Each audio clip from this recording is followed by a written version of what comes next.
ਵਾਹਿਗੁਰੂ ਜੀ ਕਾ ਖਾਲਸਾ ਵਾਹਿਗੁਰੂ ਜੀ ਕੀ ਫਤਿਹ।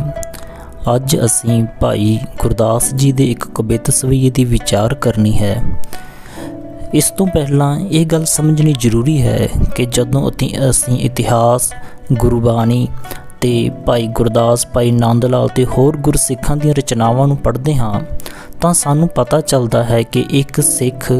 ਦੂਸਰੇ ਗੁਰੂ ਦੇ ਸਿੱਖ ਦਾ ਕਿੰਨਾ ਪਿਆਰ ਅਤੇ ਸਤਿਕਾਰ ਨਾਲ ਉਸ ਨਾਲ ਪੇਸ਼ ਆਉਂਦਾ ਹੈ ਜਾਂ ਉਸ ਨੂੰ ਸਤਿਕਾਰ ਦਿੰਦਾ ਹੈ।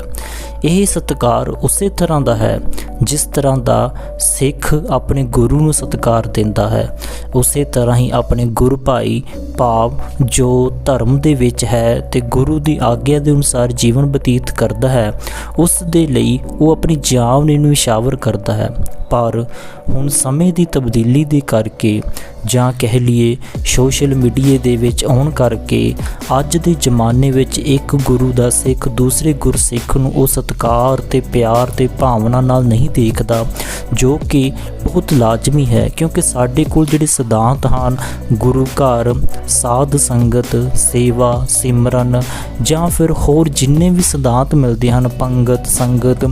ਇਹ ਸਾਰਿਆਂ ਦੇ ਵਿੱਚ ਬਰਾਬਰ ਬਹਿ ਕੇ ਇੱਕ ਦੂਜੇ ਨਾਲ ਗੱਲਬਾਤ ਕਰਨ ਦਾ, ਇੱਕ ਦੂਜੇ ਦੇ ਨਾਲ ਬਰਾਬਰ ਰਹਿਣ ਦਾ, ਦੁੱਖ ਸੁੱਖ ਸਾਂਝ ਕਰਨ ਦਾ ਹੀ ਗੱਲਾਂ ਪ੍ਰਗਟ ਹੁੰਦੀਆਂ ਹਨ।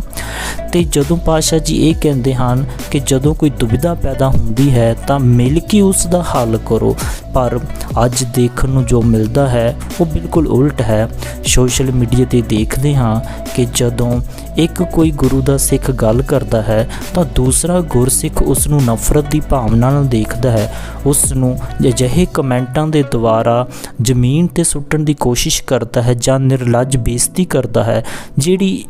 ਦੇਖਣ ਯੋਗ ਨਹੀਂ ਹੁੰਦੀ। ਪਰ ਪਤਾ ਨਹੀਂ ਇਹ ਵਹਾਅ ਕਦ ਤੱਕ ਚੱਲੇਗਾ। ਅਸੀਂ ਇਸ ਵਹਾਅ ਨੂੰ ਜੇ ਰੋਕਣਾ ਚਾਹੁੰਦੇ ਹਾਂ ਤਾਂ ਸਾਨੂੰ ਗੁਰਬਾਣੀ ਵਿੱਚ ਉਹਨਾਂ ਪੰਕਤੀਆਂ ਦਾ ਅਧਿਐਨ ਕਰਨਾ ਪਵੇਗਾ ਜਾਂ ਫਿਰ ਭਾਈ ਗੁਰਦਾਸ, ਭਾਈ ਨੰਦ ਲਾਲ ਅਤੇ ਹੋਰ ਰਚਨਾਵਾਂ ਵਿੱਚ ਉਹਨਾਂ ਸਾਖੀਆਂ, ਇਤਿਹਾਸ ਜਾਂ ਉਹਨਾਂ ਦੀਆਂ ਰਚਨਾਵਾਂ ਦੇ ਉਹਨਾਂ ਪੱਖਾਂ ਦਾ ਅਧਿਐਨ ਕਰਨਾ ਪਵੇਗਾ ਜਿਹਦੇ ਵਿੱਚ ਗੁਰੂ ਦੇ ਸਿੱਖ ਦੀ ਸਤਿਕਾਰ ਦੇ ਲਈ ਵਾਰ-ਵਾਰ ਪ੍ਰੇਰਿਤ ਕੀਤਾ ਗਿਆ। ਤਾਂ ਸਾਨੂੰ ਪਤਾ ਚੱਲੇਗਾ ਕਿ ਜਦੋਂ ਅਸੀਂ ਜਾਣੇ ਅਣਜਾਣੇ ਦੇ ਵਿੱਚ ਇੱਕ ਗੁਰੂ ਦੀ ਬਾਣੀ ਪੜ੍ਹਨ ਵਾਲੇ, ਨਿਤਨੇਮ ਕਰਨ ਵਾਲੇ, ਗੁਰੂ ਸੇਵਾ ਕਰਨ ਵਾਲੇ, ਗੁਰਸਿਮਰਨ ਕਰਨ ਵਾਲੇ ਬੰਦਿਆਂ 'ਤੇ ਵੀ ਉਂਗਲ ਚੱਕਦੇ ਹਾਂ ਕਿ ਜਾਂ ਕਹਿ ਲਈਏ ਕਿ ਆਪਣੇ ਗੁਰੂ ਭਾਈਆਂ ਨੂੰ ਹੀ ਨਿੰਦਣ ਦੀ ਕੋਸ਼ਿਸ਼ ਕਰਦੇ ਹਾਂ, ਤਾਂ ਸਾਡਾ ਫਿਰ ਕਿਸ ਪਾਸੇ ਅਸੀਂ ਜਾਵਾਂਗੇ? ਕਿਉਂਕਿ ਗੁਰੂ ਜੀ ਨੇ ਤਾਂ ਇਹੀ ਕਿਹਾ ਹੈ ਕਿ ਜੋ ਦਿਸੈ ਗੁਰਸਿੱਖੜਾ, ਕਿ ਉਹਦੇ ਨਿਵ ਨਿਵ ਕੇ ਪਾਏ ਲੱਗਣਾ ਹੈ, ਕਿ ਉਹਦਾ ਸਤਿਕਾਰ ਕਰਨਾ ਹੈ, ਉਹ ਰਹਿਮਤ ਕਰਨੀ, ਪਾਤਸ਼ਾਹ ਨੇ ਤਾਂ ਹੀ ਰਹਿਮਤ ਕਰਨੀ ਹੈ।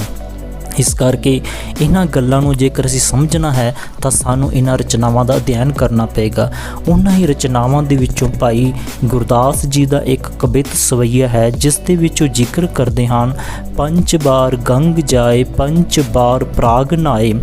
ਤੈਸਾ ਪੁੰਨ ਏਕ ਗੁਰ ਸਿੱਖ ਕੋ ਨਿਭਾਏਗਾ, ਕਿ ਬੰਦਾ 5 ਵਾਰ ਗੰਗਾ 'ਤੇ ਜਾਵੇ ਅਤੇ 5 ਵਾਰ ਪ੍ਰਾਗ ਤੀਰਥ 'ਤੇ ਨਹਾਵੇ, ਕਿ ਜਿੰਨਾ ਪੁੰਨ ਉਹਨਾਂ ਦੋਨਾਂ ਤੀਰਥਾਂ 'ਤੇ 5-5 ਵਾਰ ਜਾਣ ਦਾ ਹੁੰਦਾ ਹੈ, ਉਹਨਾਂ ਪੁੰਨ ਇੱਕ ਗੁਰ ਸਿੱਖ ਕੋ ਨਵਾਏਗਾ। ਜੇਕਰ ਕੋਈ ਕਿਸੇ ਗੁਰੂ ਸਿੱਖ ਨੂੰ ਨਵਾਉਂਦਾ ਹੈ, ਇਸ਼ਨਾਨ ਕਰਾਉਂਦਾ ਹੈ, ਭਾਵ ਜੇਕਰ ਕੋਈ ਗੁਰਸਿੱਖ ਹੁੰਦਾ ਹੈ ਉਸਨੂੰ ਪਾਣੀ ਗਰਮ ਕਰਕੇ ਜਾਂ ਲੋੜ ਅਨੁਸਾਰ ਠੰਡਾ ਪਾਣੀ ਦੇ ਕੇ ਇਸ਼ਨਾਨ ਕਰਨ ਦੇ ਵਿੱਚ ਮਦਦ ਕਰਦਾ ਹੈ, ਤਾਂ ਉਨਾ ਹੀ ਪੁੰਨ ਜਿੰਨਾ ਉਹਨਾਂ ਤੀਰਥਾਂ 'ਤੇ 10 ਵਾਰ ਜਾਣ ਨਾਲ ਮਿਲਦਾ ਹੈ, ਇੱਕ ਗੁਰਸਿੱਖ ਨੂੰ ਨਵਾਉਣ ਦੇ ਨਾਲ ਮਿਲਦਾ ਹੈ। ਦੂਸਰੀ ਪੰਕਤੀ ਵਿੱਚ ਭਾਈ ਗੁਰਦਾਸ ਜੀ ਕਹਿੰਦੇ ਹਨ, ਸਿੱਖ ਕੋ ਪਿਲਾਏ ਪਾਣੀ ਭਾਵ ਕਰ ਕੁਰਖੇਤ, ਅਸਮਵੇਦ ਜਗ ਫਲ ਸਿੱਖ ਕੋ ਜਿਵਾਏਗਾ, ਕਿ ਜੇਕਰ ਕੋਈ ਸਿੱਖ ਨੂੰ ਪਾਣੀ ਪਿਲਾਉਂਦਾ ਹੈ, ਗੁਰੂ ਦੇ ਸਿੱਖ ਨੂੰ ਪਾਣੀ ਪਿਲਾਉਂਦਾ ਹੈ ਜਦੋਂ ਉਸ ਨੂੰ ਲੋੜ ਹੁੰਦੀ ਹੈ, ਤਾਂ ਉਹਦੇ ਵਿੱਚ ਪ੍ਰੇਮ ਝਲਕਦਾ ਹੋਵੇ, ਤਾਂ ਇਹ ਕੁਰਖੇਤਰ ਦੀ ਜਿਹੜੀ ਯਾਤਰਾ ਹੈ, ਕੁਰਖੇਤਰ ਜਾ ਕੇ ਤੀਰਥ 'ਤੇ ਦਰਸ਼ਨ ਕਰਨ ਦੇ ਬਰਾਬਰ ਹੈ। ਅਸਮੇਧ ਜਗ ਫਲ ਸਿੱਖ ਕੋ ਜਿਵਾਏਗਾ, ਅਤੇ ਜੇਕਰ ਕੋਈ ਭੁੱਖੇ ਗੁਰੂ ਦੇ ਸਿੱਖ ਨੂੰ ਭੋਜਨ ਕਰਾਉਂਦਾ ਹੈ ਤਾਂ ਜਿੰਨਾ ਫਲ ਅਸ਼ਮੇਧ ਜਗ ਦਾ ਦੱਸਿਆ ਗਿਆ ਹੈ, ਉਸ ਜਿੰਨਾ ਫਲ ਜਿਹੜਾ ਹੈ ਭੋਜਨ ਖਵਾਉਣ ਦਾ ਸਿੱਖ ਨੂੰ ਮਿਲਦਾ ਹੈ। ਜੈਸੇ ਸਤ ਮੰਦਰ ਕੰਚਨ ਕੇ ਉਸਾਰ ਦਿਨੇ, ਤੈਸਾ ਪੁੰਨ ਸਿੱਖ ਕੋ ਇੱਕ ਸ਼ਬਦ ਸਿਖਾਏਗਾ। ਜਿਸ ਤਰ੍ਹਾਂ ਕਿ 7 ਮੰਦਰ ਕੋਈ ਸੋਨੇ ਦੇ ਉਸਾਰ ਦਵੇ ਤੇ ਇੰਨਾ ਪੁੰਨ ਕਿਸੇ ਨੂੰ ਜਿੰਨਾ ਉਹ 7 ਮੰਦਰ ਉਸਾਰਨ ਦੇ ਨਾਲ ਲੱਗੇਗਾ, ਓਨਾ ਹੀ ਪੁੰਨ ਤੈਸਾ ਪੁੰਨ ਸਿੱਖ ਕੋ ਇੱਕ ਸ਼ਬਦ ਸਿਖਾਏਗਾ, ਕਿ ਜੇਕਰ ਕੋਈ ਸਿੱਖ ਨੂੰ ਸ਼ਬਦ ਸਿਖਾ ਦੇਵੇ ਤਾਂ ਉਸ ਜਿੰਨਾ ਪੁੰਨ 7 ਮੰਦਰਾਂ ਦੇ ਉਸਾਰਨ ਜਿੰਨਾ ਲੱਗਦਾ। ਅਖੀਰਲੀ ਪੰਕਤੀ 'ਚ ਕੀ ਕਹਿੰਦੇ ਹਨ,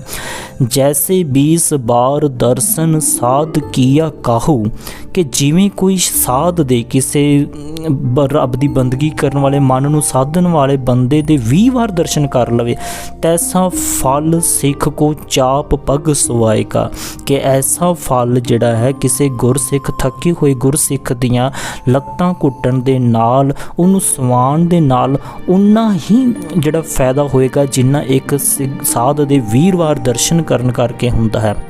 ਇਸ ਤਰ੍ਹਾਂ ਪਤਾ ਚੱਲਦਾ ਹੈ ਕਿ ਭਾਈ ਗੁਰਦਾਸ ਜੀ ਨੇ ਇੱਕ ਗੁਰਸਿੱਖ ਦੀ ਸੇਵਾ, ਉਸ ਦਾ ਸੇਵਾ ਜਿਹੜੀ ਭਾਵ ਦੇ ਨਾਲ ਕਰਨ ਦਾ, ਕਿਸੇ ਨੂੰ ਗੁਰਸਿੱਖ ਨੂੰ ਸ਼ਬਦ ਸਿਖਾਉਣ ਦਾ ਕਿੰਨਾ ਜ਼ਿਆਦਾ ਮਹੱਤਵ ਪ੍ਰਗਟ ਕੀਤਾ ਹੈ। ਇਸ ਕਰਕੇ ਸਾਨੂੰ ਇਸ ਗੱਲ ਦਾ ਵਿਸ਼ਲੇਸ਼ਣ ਸੰਸਲੇਸ਼ਣ ਕਰਨਾ ਪਏਗਾ ਕਿ ਅਸੀਂ ਆਪਣੇ ਗੁਰਸਿੱਖ ਭਾਈਆਂ ਨੂੰ ਕਿਸ ਤਰ੍ਹਾਂ ਦੀ ਨਿਗਾਹ ਨਾਲ ਦੇਖਣਾ ਹੈ। ਅੱਜ ਜ਼ਮਾਨਾ ਵਾਕਈ ਇਸ ਤਰ੍ਹਾਂ ਦਾ ਹੈ ਜਿਹਦੇ ਵਿੱਚ ਅਸੀਂ ਧੜੇਬੰਦੀਆਂ 'ਚ ਵੰਡੇ ਜਾ ਰਹੇ ਹਾਂ। ਧੜੇਬੰਦੀਆਂ 'ਚ ਵੰਡਣਾ ਚੱਲ ਗੱਲ ਠੀਕ ਹੈ, ਪਰ ਇਸ ਦਾ ਨਤੀਜਾ ਇਹ ਨਹੀਂ ਨਿਕਲਣਾ ਚਾਹੀਦਾ ਕਿ ਅਸੀਂ ਗੁਰਸਿੱਖ ਭਾਈਆਂ ਨੂੰ ਉਸ ਨਿਗਾਹ ਦੇ ਨਾਲ ਦੇਖੀਏ ਜਿਸ ਦੇ ਨਾਲ ਅਸੀਂ ਆਪਣੇ ਗੁਰੂ ਘਰ ਦੇ ਵਿੱਚ ਗੁਰੂ ਦੇ ਸਾਹਮਣੇ ਸ਼ਰਮਿੰਦਾ ਹੋਈਏ, ਕਿਉਂਕਿ ਗੁਰੂ ਕਦੀ ਨਹੀਂ ਕਹਿੰਦਾ ਕਿ ਆਪਣੇ ਗੁਰ ਭਾਈ ਦਾ ਤਿਰਸਕਾਰ ਕਰੋ, ਆਪਣੇ ਗੁਰ ਭਾਈ ਨੂੰ ਨੀਵਾਂ ਦਿਖਾਓ। ਇਸ ਤਰ੍ਹਾਂ ਸਾਨੂੰ ਆਪਣੇ ਗੁਰ ਭਾਈਆਂ ਦਾ ਤਿਰਸਕਾਰ ਕਰਨ, ਉਹਨਾਂ ਨੂੰ ਨਿੰਦਣ, ਉਹਨਾਂ ਨੂੰ ਮਾੜਾ ਕਹਿਣ ਤੋਂ ਗੁਰੇਜ਼ ਕਰਕੇ ਜੇਕਰ ਸਾਡੇ ਮਨਾਂ ਵਿੱਚ ਕੋਈ ਸ਼ੰਕਾ ਹੈ ਤਾਂ ਉਹ ਪਾਤਸ਼ਾਹ ਜੀ ਨੇ ਹੱਲ ਦਿੱਤਾ ਹੈ, ਹੋਵੋ ਇਕੱਤਰ ਮਿਲੋ ਮੇਰੇ ਭਾਈ, ਕਿ ਇਕੱਤਰ ਹੋ ਕੇ ਮਿਲੋ ਤੇ ਬੈਠ ਕੇ ਉਸ ਮੁਸ਼ਕਲ ਦਾ ਹੱਲ ਕਰੋ, ਨਾ ਕਿ ਇੱਕ ਦੂਜੇ ਦਾ ਤਿਰਸਕਾਰ ਕਰੋ। ਇੰਨੀਆਂ ਕੁ ਵਿਚਾਰਾਂ ਕਰਦਿਆਂ ਨੇਕਾਂ ਭੁੱਲਾਂ ਗਲਤੀਆਂ ਦੀ ਮਾਫੀ ਬਖਸ਼ ਦੇਣੀ। ਆਓ ਫਤਿਹ ਨਾਲ ਸਾਂਝ ਪਾਈਏ, ਸਤਿਕਾਰ ਸਹਿਤ ਆਖੋ ਵਾਹਿਗੁਰੂ ਜੀ ਕਾ ਖਾਲਸਾ ਵਾਹਿਗੁਰੂ ਜੀ ਕੀ ਫਤਿਹ।